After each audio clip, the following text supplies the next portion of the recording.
We are being pressed in this gap between revenue and cost. It's our profit, because you can only go back to your supplier so often to say, give me a better price.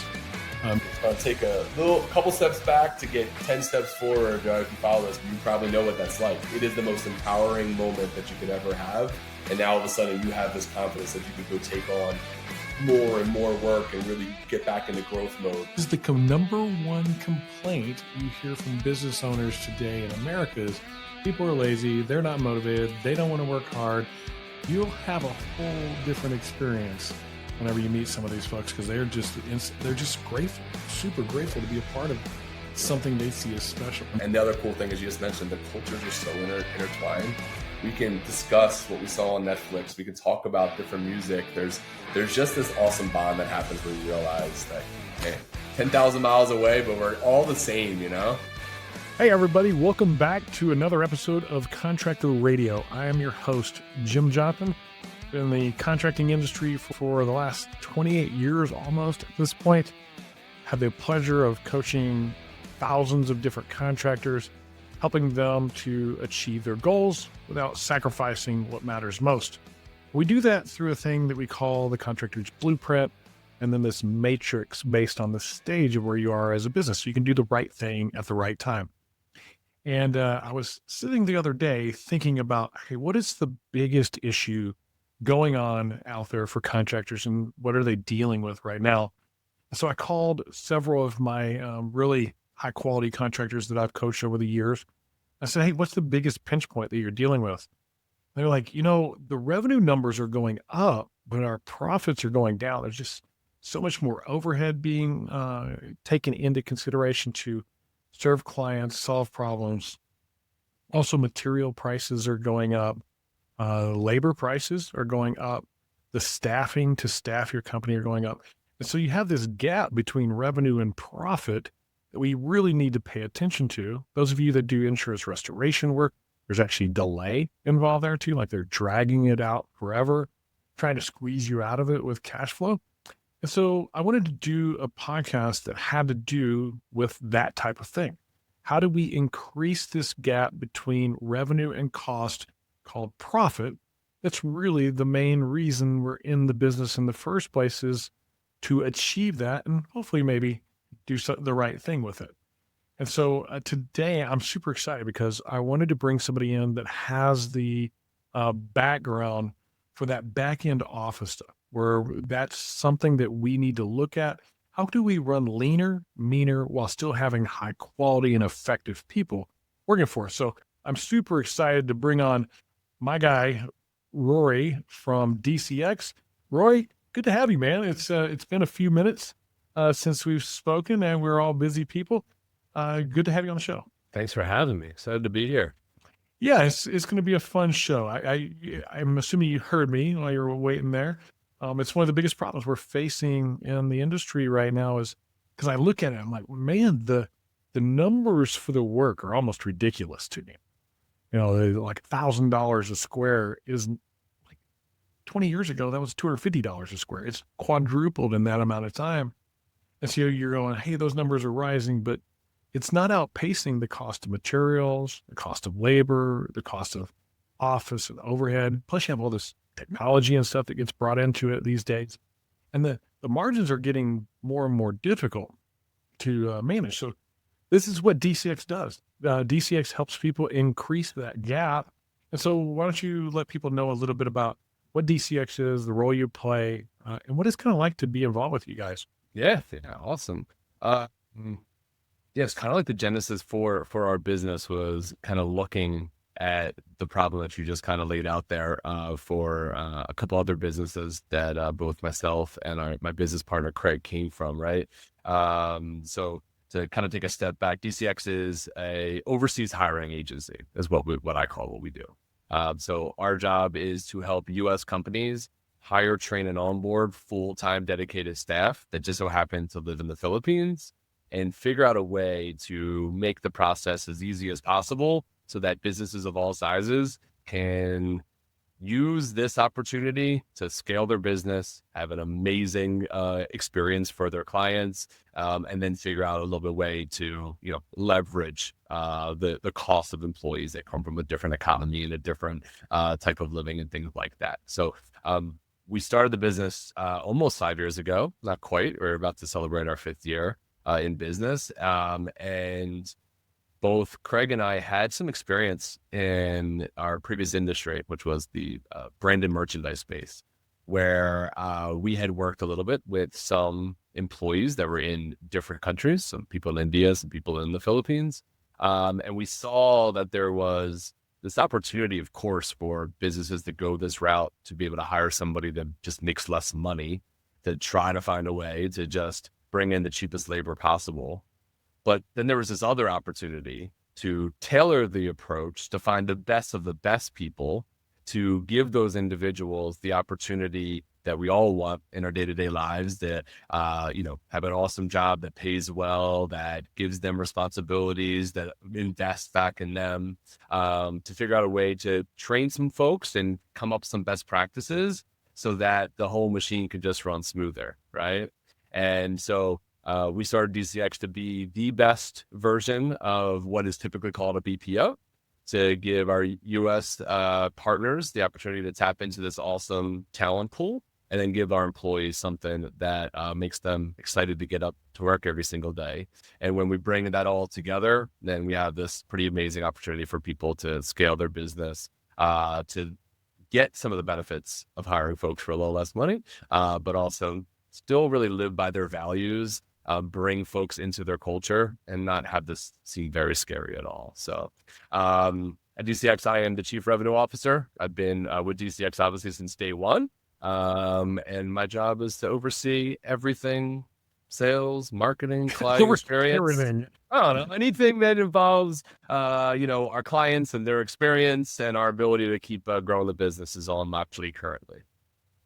Yeah, it's been really good working with you guys. I actually have experience with this from my own business, where we outsource anything that can be done from behind a desk that's supportive and repetitive, to take the load off of us in certain areas so we can focus on the other things we're good at. We've been doing this outsourcing for quite some time. And to be honest, when I first started trying, I had a horrible experience. It was like so bad that I didn't want to do it again. It was just so much work trying to get somebody up to speed and explain all the processes and systems, and then would they show up, and did they have internet access, and just all the stuff that went along with it. It was just such a bad experience. I went, no, I'm just going to stick with hiring local. Yeah. But now, I've been doing this a while. I couldn't do without these people. I've got a couple. One that's my executive assistant that handles my calendar, my email, my communications with clients. I mean, literally just about everything that I do. He's in the middle to make sure that the things that are important get to me, but the things that can be handled, he takes care of. And it has created just an immense amount of time for me. Then I have a graphics person, a person that does all the creative and digital stuff, because Jim has this crazy, stupid mind. He's always wanting stuff like that all the time. And she's not only great at that, but we're learning to be really good with software as well. She's starting to solve some problems in that arena for us. And you mentioned this acronym BPO. Mm-hmm. I don't know how many contractors know what that means, but could you kind of explain what that is and why it might be a valuable thing to somebody that helps them avoid the experience I went through? Yeah, for sure. First of all, met Merv, he's amazing. So your whole team is kicking butt. It's been fun to see all of that in action as well. So BPO stands for Business Process Outsourcing.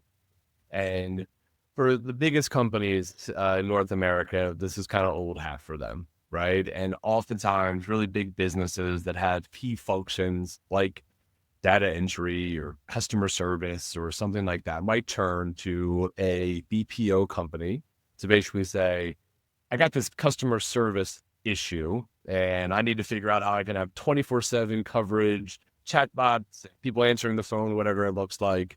But we want to pass that on to you. We'll pay you for something like that. And you try to solve the problem with people and process and all of those things, right? And so that's the term, and that is now expanded into lots of different variations of a BPO. I mentioned that we call ourselves a hiring agency because really we are one that's way more focused on the relationship side of things and plugging any gaps in the business with people. So looking at a situation like ours, our version of a BPO, and why contractors might want to know about it is that this doesn't have to be actually some sort of like brand new thing that they have to be scared about and do a lot of due diligence and do all this research. It's just an extension of what they already try to do in their business, which is find great people, hire great people, keep them working for as long as possible so they can continue to grow within their organization. And as long as they can kind of wrap their head around a remote employment situation and figure out some workflow and some processes to make that be successful, then yeah, they don't even have to know the definition of BPO. They could just use this as an alternative way to be able to bring in, recruit that great talent, and then be able to right size some of those overhead costs. Yeah, I think that's a bit of the confusion sometimes. We think virtual or maybe even like contract, you hear that term a lot, bit or freelance. And so it's like, hey, I got this person and they're doing a thing, but it's short term. It feels short term. Like it could be just a little bit of hours or this project to finish and that type of thing. But in your case, these are actually like employees that are a part of your team and a part of your company, which is what I liked about it so much. I don't have to work with a new person, a different person each and every time. This person can actually grow within my company.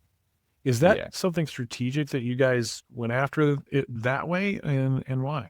Yeah, and really from like figuring it out on our own and having some experiences, right, and a little bit of trial and error, just like you kind of said when you first started some of these things, right? We don't know everything, and we did some things wrong to start. But what we've kind of discovered is that when you can make a hire and the person can feel like your own dedicated employee and that person has the space to learn and there's a relationship formed, a lot of the scary stuff that you mentioned goes away, right? Yeah. And when we don't have to learn a brand new process of all of this, and we can just treat this like we're making a hire the next town over, then everything runs smooth from there. So we really believe in the full-time dedicated team member model, not having one seat that multiple people will be cycling through, because that limits how much somebody can actually understand about a business, right? Yeah. That limits how much somebody could do if somebody's out or makes a transition. Well, then we're only getting the most basic of tasks and work done.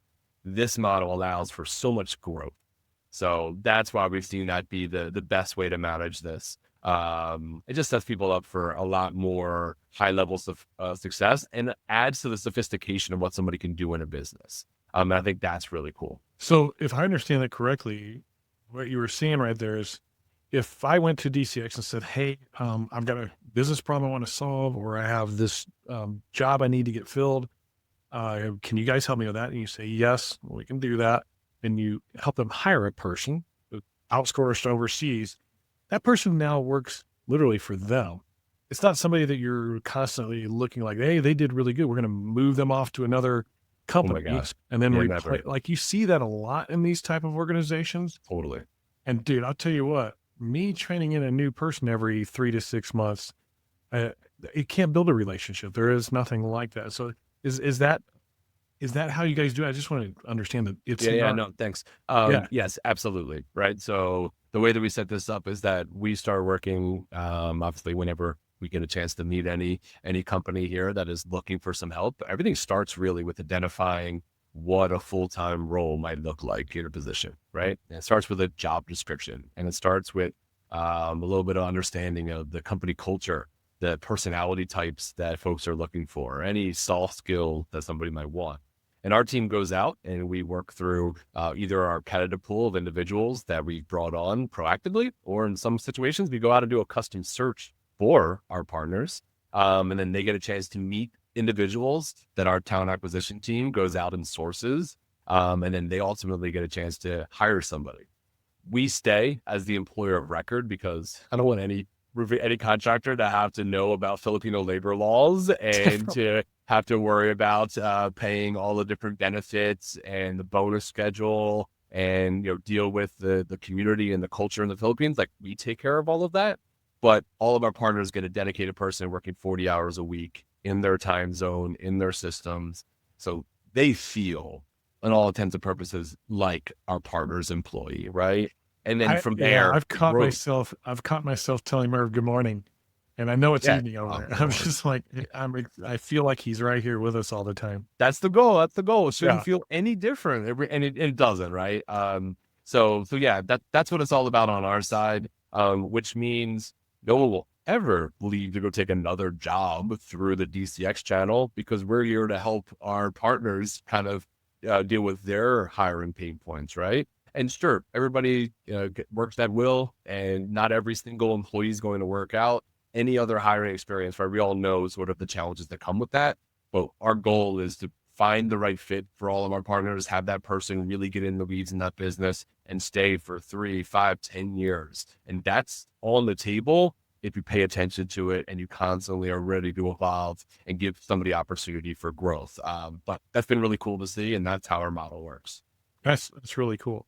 So I'm sitting here thinking, I'm like, well, what jobs in what we do? And first one that comes to my mind, because I was just coaching with somebody, and I actually had 2 cases like this. Went, what? And they're trying to hire a bookkeeper. Mm-hmm. A bookkeeper was $90,000 a year. I went, That's what? crazy. $90,000 a year? I mean, you didn't say CPA, right? And this isn't a CFO, right? I think it's bookkeeper, data entry of my invoices and stuff like that. They're like, yeah. I went, that seems absolutely outrageous. And had the exact same thing for a production support person, production assistant. And that person was $70,000 a year. And I mean, it was 3 or 4 years ago, those were $35,000, $40,000 a year jobs. Yeah. That has a lot to do with the different markets and stuff like that in the country as well. But what other roles do you do, those particular roles? And if so, what other roles do you do as well? Yeah. No, anything involving the accounting department or financial roles has like kind of quickly become our bread and butter. So we work with now about almost 600 different companies that are in the US, right? Across a lot of different industries and verticals, but that is by far the most consistent opportunity that we help companies with. Everybody, especially as you start to scale up in size, everything involving paying and getting your bills paid on time and collecting money from your clients becomes obviously incredibly important. And so we've been able to help with individuals anywhere from sort of that APAR clerk to someone that is kind of a little bit more 360, helping with a lot of different areas, to a bookkeeper, to a financial analyst, to a controller. Cool thing, not to get too far in the weeds in the Philippines, but the education system there very closely mirrors the US. And there are millions of people who went to school for a 4-year degree in accounting that are looking for these kind of opportunities. So there's a wide array of different talent. So that's always a great one for us.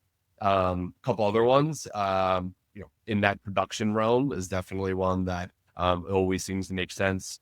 Somebody who can learn how to get a project to the finish line in a more efficient manner and handle all those steps along the process. So somebody who is very high value in your business or should be out there selling, whatever it looks like, can get back to what they do well. That's been a big role for us.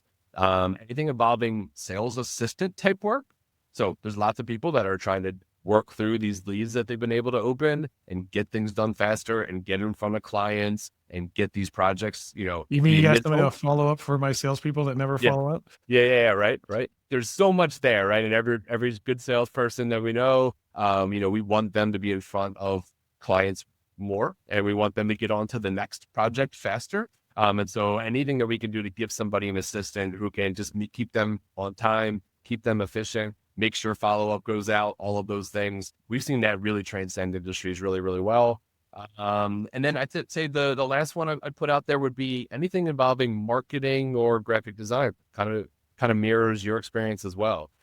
There is always a need for businesses as they scale up to be able to get more interesting collateral done, make sure they're getting in front of a wide audience and look great doing it.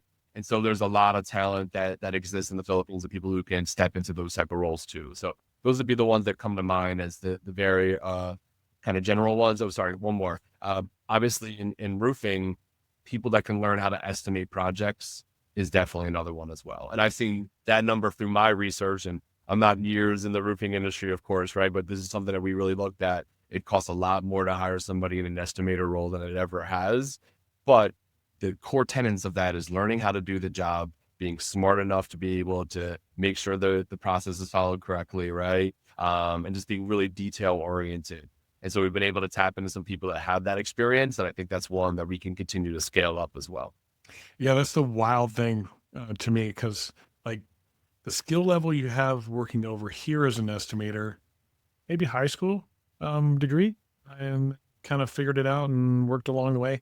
Maybe somebody that's kind of started their engineering school and went, no, that's not good for me. Yeah. Or they went through a tech school for like project management or something like that. But the quality of individual, like you got accounting people, engineering people, they got degrees in that stuff, and they're coming and helping in these supportive roles, and they're good jobs for them. They don't look at it as like some kind of down thing for them. No. It's like, this is a great job for them to have over there. I was boggled with that by my assistant. He's like, no, man, I can tell all my friends that I'm the executive assistant of a CEO of an American company. That's a big deal. You don't understand. Huge. It's huge. Yeah. So learning that was pretty interesting to me. Yeah. We do deal with that a lot. We've been on, a lot of different interview blocks with our clients and even us when we first got started. And a lot of times we'd be worried, does this person have too much experience? Is this person going to get bored in this job? Is this person, is this job beneath them? And it's really not what it's about. These opportunities that exist here in the US represent a level of sophistication, obviously a level of compensation that is really strong for the individuals that we find. And they just obviously love being a part of a growing operation and being trusted to do really important work inside of that business, right? And so you don't have to worry about that from the start. As someone grows, they're going to keep learning more and be able to step up. But it's kind of this other sort of secret to all of this is that you're saving money by hiring somebody from a different walk of life in a different economy, but you're also sometimes getting people that are better suited for the positions. I mean, the candidate pool, especially in the Philippines, is just, it's very vast and pretty amazing, the type of talent that you can find and the type of experience level that you can find. So it's another added benefit as you get somebody who is capable and so excited to do this type of work. Yeah, that's been the thing for me, is that the things I'm asking them to do is the things I hate to do. Right? They enjoy it. And we got to realize that just because we're handing off something we hate to do, doesn't mean that somebody else doesn't love doing that thing. It's a fun thing for them. What makes you and DCX different? Because you're not the only company that does this. There's a bunch of you guys. And my experience, because I've been approached with companies like this before, has been like, we're going to get you the cheapest hourly rate. You're going to be able to hire somebody for $10,000 a year. That's a $70,000 job in where you are. What they don't realize about me is I'm like, I don't like that. Yeah. I want to save money. Don't get me wrong, but I also want super talented, high quality people that are backed and stuff like that. And I'm willing to pay a little more for that. Mm-hmm. I'm still saving money. And so that's always this, which way do you go? So how would you guys describe DCX? You're kind of setting me up on this one, but that's what I do. No, that's what we're about. That's kind of what we're about, right? I think anybody who really loves sales and wants to take to the next level, we love it when we get to say, and we believe it, that we're not the cheapest option, right? No one wants to run a business where like your value prop is the cheapest possible thing, right? Like that's not what anybody's about. That's not how you're running your business. That's not how most great roofing contractors are running their business, right? And that's not what we're about either. What we're about is being able to thread the needle and kind of create this win-win-win opportunity for all parties, right? We're here to go find the best people, to provide the easiest process to get that person identified by our clients, right? We have a US-based support team who is there to make none of this feel scary at all and be the Sherpa, and to be there when good things are happening or some struggles are happening when it comes to this people issue that we're trying to solve together. And then we want to provide something that our team in the Philippines has never had. We want to give them industry-leading compensation.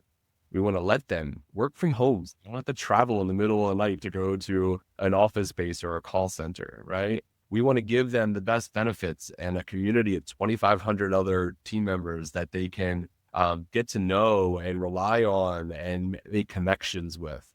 And we want them to be so ingrained into the partners that we work with, businesses, that they have that sense of pride, right? And when all that stuff works together, it's not the cheapest, but it is a good decision to make as a business. And the lifetime value of that goes kind of through the roof.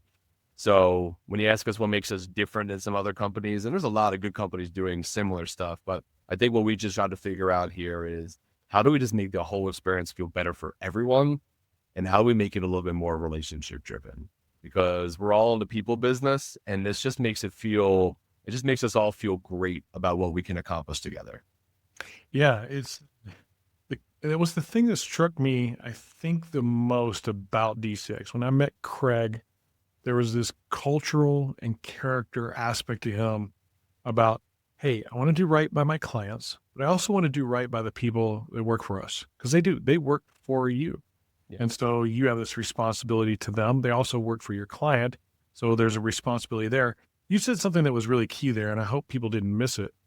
You have like US based folks that we talk to. They're not Philippine based. Like if there's a problem or anything like that, or in the onboarding phase, that's kind of unusual. Yeah.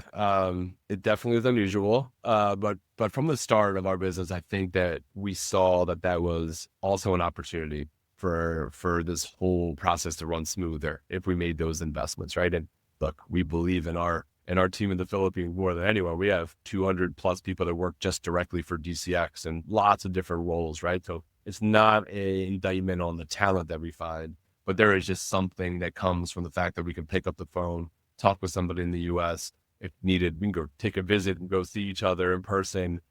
We always want to have those connections and those opportunities for us to kind of work as a global team and have lots of US based support that's going to help from the initial process of trying to identify positions to the talent acquisition phase. And we're trying to find the best people to step into these roles, to the time that we have a shared staff working together and we're really in the weeds solving HR problems together. There's just huge benefits to having people in the US that are there to help our partners through that experience the whole way. So we'll always invest in that, and that'll always be a part of our growth to make sure we have about 40 people right now that work for us directly in the US, as well as the people in the Philippines. Wow, that makes a huge difference, because sometimes things do just get lost in translation. Somebody vanishes, whatever. I need somebody else to talk to, and I've had a horrible experience with that particular thing before, and so it would give me a lot of comfort to know.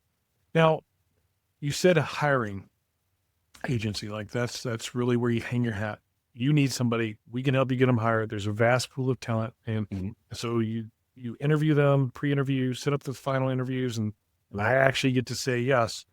Is it on me then to do all the training and bringing them on speed and all that at this point? What does that look like? Yeah. So it's a collaborative process is the best way to put it, right? And we're making investments in the roofing industry right now, as we see that this is a huge opportunity for us to be able to continue to scale up businesses in this space. So we've actually just instituted our first ever training academy. So what our process will look like now, especially for roofing contractors, is that we will hire people proactively and put them through a month-long training program so they can understand sort of the basics of the industry. The lingo, the anatomy of the process, right? All the key vendors, how the supply chain works, just really giving people like a nice 101 introduction to everything that exists in this industry. But there's no way that we can train people on our partners' processes and their clientele and their workflow. That's stuff that really is best suited being trained by the clients that we work with, right? So we have the US-based customer success team that once a hire is made, will jump in there. We'll work on best practices together. Hopefully these people would already have a baseline understanding of this industry. And then we'll really just try to start this out, a slow process to get them trained into their actual role that they're going to be sitting for our client, right? So it usually takes 30, 60 days or so for someone to really kind of get into that. Our team will do a lot on the back end to create tools, to capture processes, to create SOPs, to create training videos, whatever's needed to make the process run smoother. but it's going to be really collaborative until someone's able to really kind of pick up the ins and outs of the specific business that they're going to be working in. So it's work. It's definitely not magic, and it requires people's time and energy and feedback and all of that. But it should be a lot easier to have sort of this HR partner behind the scenes to help make the process run smoother. And then it's worth the time, because once somebody's able to understand that in that capacity, then again, sky's the limit as far as what they're going to start to be able to do. So it sounds like the repetitive stuff, like you got a data entry this way, or you got to put the lead in that way, and that kind of thing. You help that part, but the nuance part is the part we've got to do. We got to bring all that. Okay. And look, that takes time, and I'm sure everybody that's listening to this remembers sort of what the first couple of years on the job look like, right? Like, I don't know if I do anymore. Yeah. It's a constant journey to continue to learn the nuance of any industry, especially this one. So yes, that is something that's going to be done through lots of time spent, lots of feedback, bringing somebody into as many conversations as possible. Like I always talk about how you want to train every person through osmosis as much as you can, right? You want to get them to sit in and kind of learn by watching somebody else do something, right? And as much as you can kind of recreate those opportunities through a video screen, through a camera, then all of that stuff can happen over time. But we're going to help with some of the more sort of repeatable stuff, the things that usually transcend business to business, so that we can kind of get them to a certain level before they start to learn the nuance from you. Yeah, that's super helpful. And I try to tell people all the time, creating process isn't as difficult as you think it is. Now, it's hard to like just share and say, hey, this is what they do step by step by step. But you can, like you said, have somebody watch you while you do whatever it is that you do, screen record it. Yep. And if you use a tool like Loom nowadays, it actually writes the SOP for you afterwards, or at least a really good version of it that you can edit. Yep. And you can get to these SOPs and these training videos and that kind of stuff really quickly. So onboarding somebody that's outsourced overseas, it wouldn't take a whole lot of effort to say, hey, I'm doing this work anyway. Watch over my shoulder. We'll record it a bunch of times and then take those transcripts, throw it in a chat GPT and say, what's best practices? Yeah. And you're good to go. You've got a piece of training content and the supporting material to go with it. Now, do you suggest that for people as they onboard people, or what does that look like for you guys? Yeah, absolutely. So many people are kind of hesitant to this because maybe they feel like they haven't spent as much time in their business creating SOPs and they could do process, right? But they just haven't always found the best way to capture all of that and write it down, right? And like you said, there's so many tools now to make that as easy as possible. Yep. And it's also something that we actually have a dedicated team that helps with that as well. So you don't even have to be an expert in those tools.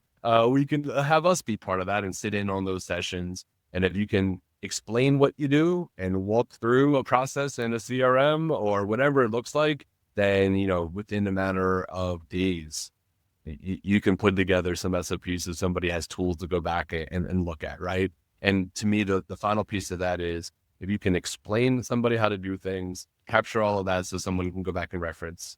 If you can have that person practice or take the first step at doing those tasks for a period of time so that you can review and give feedback and make sure that you feel confident, right? And then you let somebody start to actually do it without the supervision. It's a pretty easy transition, right? From, oh my gosh, I could never trust anybody to do this, to, oh my gosh, it's amazing when somebody is doing this work without me having to have my hand in everything and oversee everything. So it's not as far as people think it is, right? It's so within their reach. Yeah, I thought it was going to be a real pain, but it's not as hard as I thought it was. What I did is I kind of followed Dan Martell. You know who Dan Martell is? Buy Back Your Time's book. Okay. He's like, anything you do, record it 3 times, whatever it is. If you're doing something on a computer, doing some kind of data, record that thing 3 times, and that will cover 95% of the circumstances out there. Create the SOP and pass it off if it's something you don't want to do. Mm-hmm. I went, okay, I'm going to give that a whirl. And I started doing that with like, hey, this is how I create a calendar appointment. This is how I follow up with an email. This is how I segment and I did all that stuff and created SOPs. Boom. First day, Merv was like, ran with it like perfectly. Yeah. And then whenever I explained to him how what he does impacts everything else around him, like the why it's important, then he started problem solving. He started looking for opportunities to go, oh, hey, I can move him here and put him over there. And he knew that almost second brain type thinking stuff that you wouldn't get if you just said, follow this SOP. But because we connected the dots, do you guys talk about that with your clients and doing that kind of stuff too? Yeah, we do. And look, it's tough. Everybody has their own process for this stuff, and everybody has their own appetite for spending this kind of time, right? It's easy for me to sit back here and say, it's going to take a couple steps back to get 10 steps forward if you follow this, but it doesn't make it easier, right? And everyone's busy, and but yes, that's part of everything, right? And that's why I talked about that training by osmosis. If you can have somebody kind of sit in and have a period of sort of feedback or debrief whenever you have those moments, so that someone can start to ask questions, start to make those connections, and then start to try things on their own. If you can give somebody the space, especially on like low level things that are nothing's going to happen if a mistake is made. Nobody's house right? is burned down.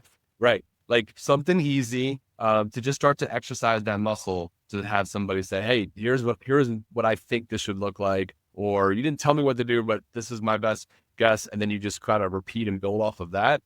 I mean, it's amazing to get that. And when it comes to sort of the added benefits of just freeing up your time and your bandwidth to not have to make every decision and to have somebody else who sort of thinks like you and can do that stuff for you. I mean, you probably know what that's like. It is the most empowering moment that you could ever have. And now all of a sudden you have this confidence that you could go take on more and more work and really get back into growth mode because that's taken care of. So yeah, you have to do it. Like you got to spend some time, but it's worth it. Sounds exactly what I'm dealing with right now. I've got 5 people that have really taken on a lot to open up some things to go chase a little bit more and serve contractors even better. And it would never have happened if I didn't outsource some of my work to some people that are really good. Like I spent an hour and 15 minutes talking to a guy today, and I bet you he said nobody can ever do it as good as me 55 times. I'm like, no, that's just what you believe. You think that, but you didn't train anybody as well as you could, which is why you never got the result that you wanted. You just expect them to walk in and know it. So do you ever deal with that? Like people that kind of have this fixed mindset about this stuff, they're never going to be as good as me, so sure, I'm not doing this thing? It's funny because you're saying that, and I know that you're right that that's the right answer to that. But I still internally feel that way on certain things too, right? Like we all have that, right? Especially when we put so much effort and so much of ourselves into our businesses. Yeah, you have this sort of control, and you have a love, and you hold dearly sort of the best parts about your business. So people are all in different stages of that journey, or whether they're ready to truly delegate in order to expand. But I know one thing for certain: I've never met any like thriving business or anybody who is kind of taking things from one level to the next level that wasn't able to build a team. There's just capacity issues that we will all run into at some point. So it might not even be up to you anymore. If your goal is to continue to grow, well, then we got to figure that part out. And so I think for us, it's just trying to figure out how we can meet people where they are, start to give them some additional insight and some work, and share those best practices. Sometimes it takes 30 days. Sometimes it takes 6 months, right, for someone to get there. But usually what happens is once they start to build that relationship with that person, and they start to see the skills that they have, and they start to see sort of their want to learn this stuff and care about their business, it usually starts to pick up at some point, and then gives them the extra motivation to make it happen, right? I'm so glad you brought that up. I have never felt like any of the folks who have worked for me with Mervyn, Kean, that are my outsource people, hate showing up to work. I've never felt like they love it. They're so thankful for it. They're excited about it. They want to learn more. We say, hey, we've got a new opportunity for you. We want you to kind of learn this. Oh yeah, please let me learn it. They want to become more valuable, uber loyal. Yeah. They don't miss a day. Like it's just crazy. And this is the number one complaint you hear from business owners today in America is people are lazy. They're not motivated. They don't want to work hard. Gen X, Gen Z, they're not bought into what it is I'm doing.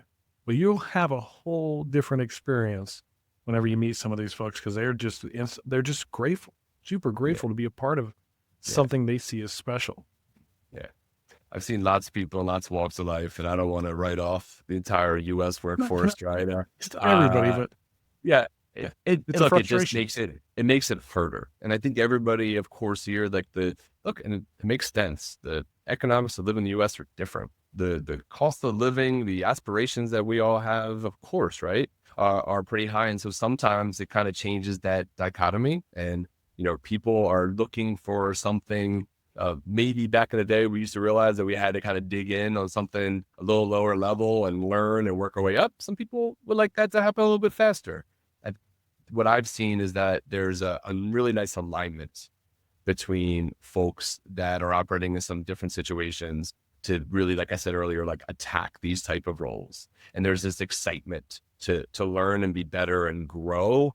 And yeah, that feels refreshing sometimes. Like there's just something about that really kind of makes the process run smoother. So for people that sometimes are coming into this with a little hesitation, it's actually funny. Once they spend a couple of weeks with their team member, that goes away faster than me telling them about 10 different things they can do, right? It just takes that relationship to happen.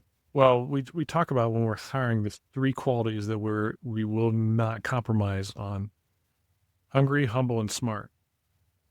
And it's hard to find the hungry. The humble, sometimes. Yeah. Smart, sometimes. Yeah. Hungry, not nearly as much. It's just hard to find that. And so to experience that, be somebody that is actually working with that on a daily basis, it's this constant, give me more to do. What else can I do? How can I do this better? Like that type of vibe instead of how do I squeeze a little more out of you is how we end up feeling with a lot of folks out there. How do I inspire you or motivate you? Oh, it's not necessary. They just want to, which is pretty cool.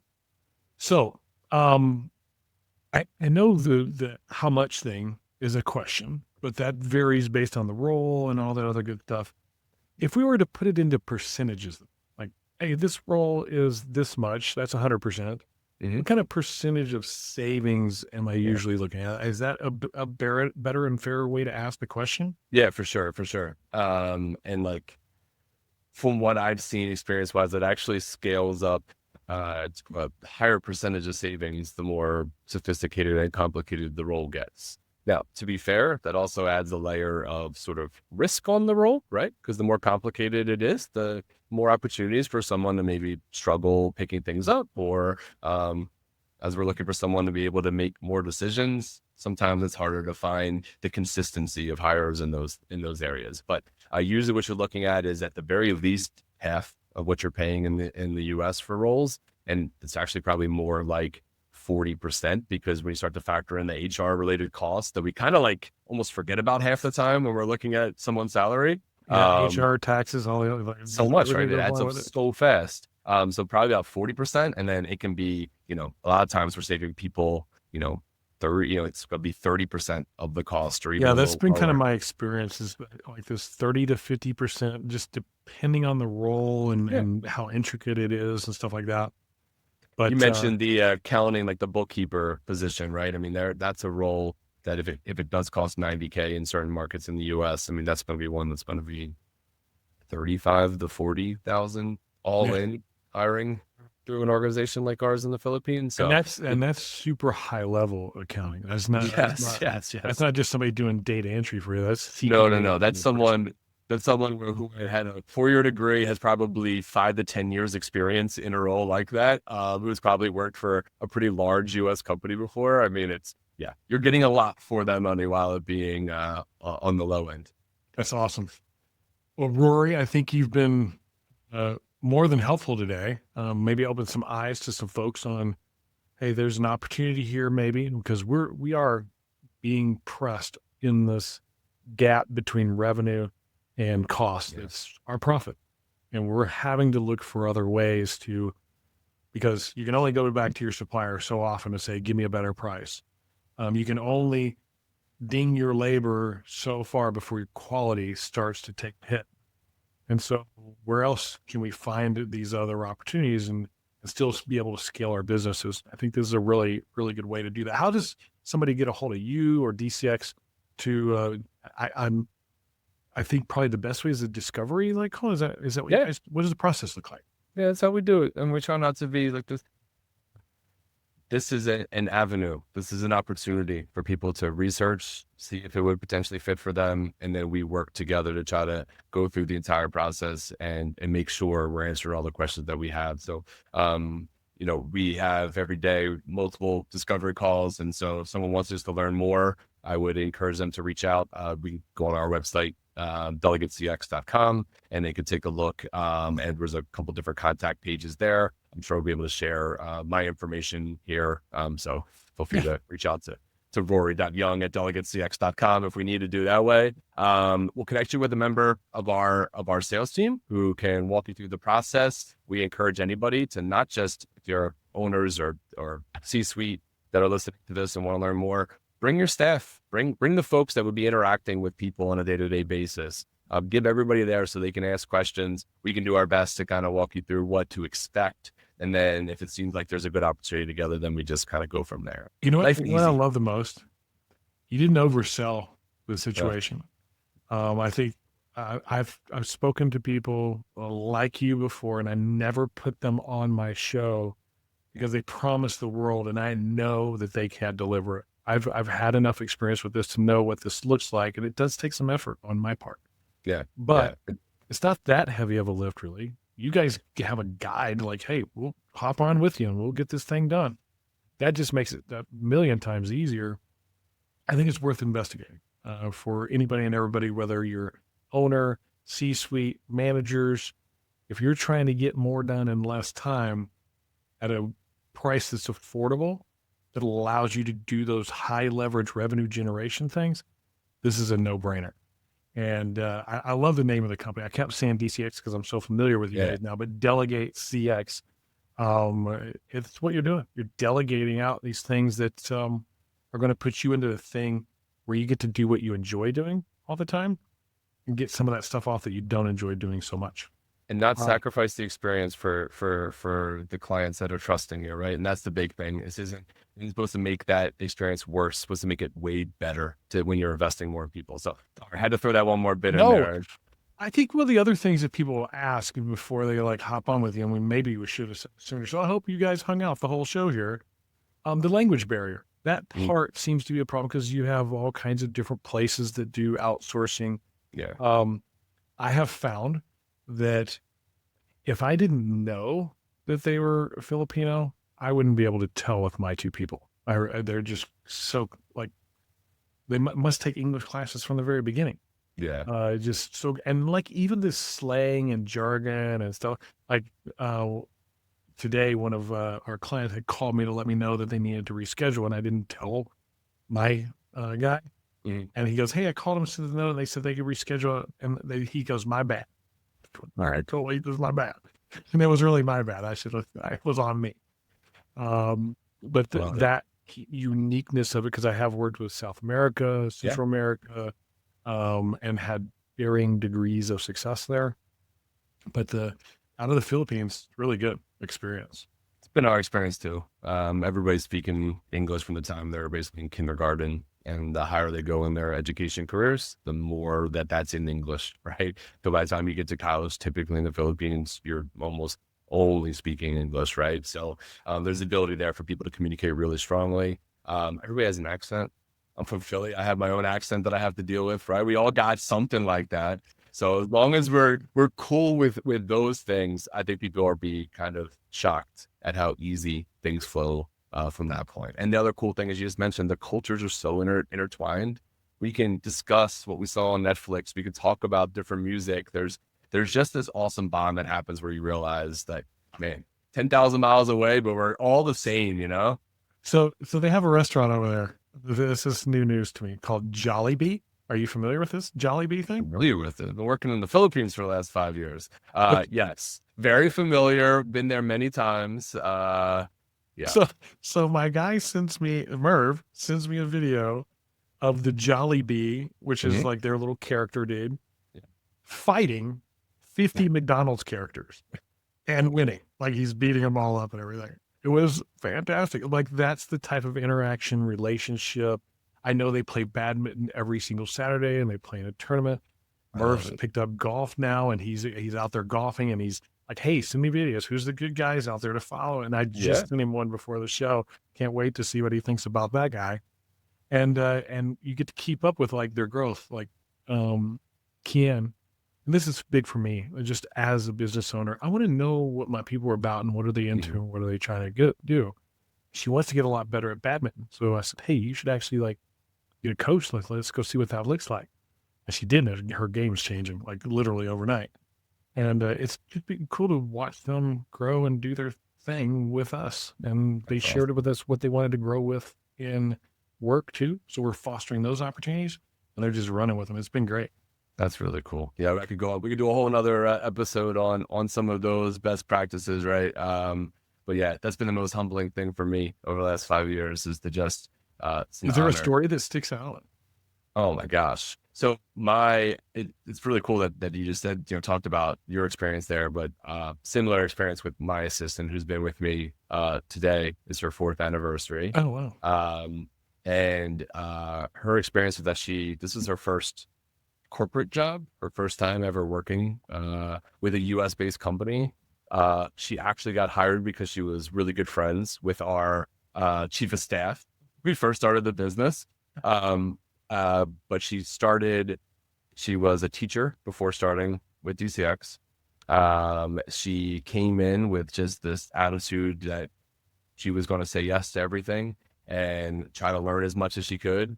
And if I asked her to do something, even if she didn't really know how to do it, then she would go do a little research and come back to me. And she just kind of had that attitude. She was nervous at times. She sometimes struggled with sort of her level of confidence, but the more time that we spent together and the more that I invested in her, the more we started to see results. And I had a very similar situation where a couple of years ago, when I actually started to feel like she was maybe kind of plateauing in her position, we sat down together to figure out what are your goals here at work? What are your goals outside of work? And how can we help support what you want to do for the long term, right? And how can I show you that through this job that we can accomplish way more than we want in life, right? And I learned that she wanted to travel because she had never had an opportunity to travel outside of some place in the Philippines. And I learned that she wanted to retire her parents.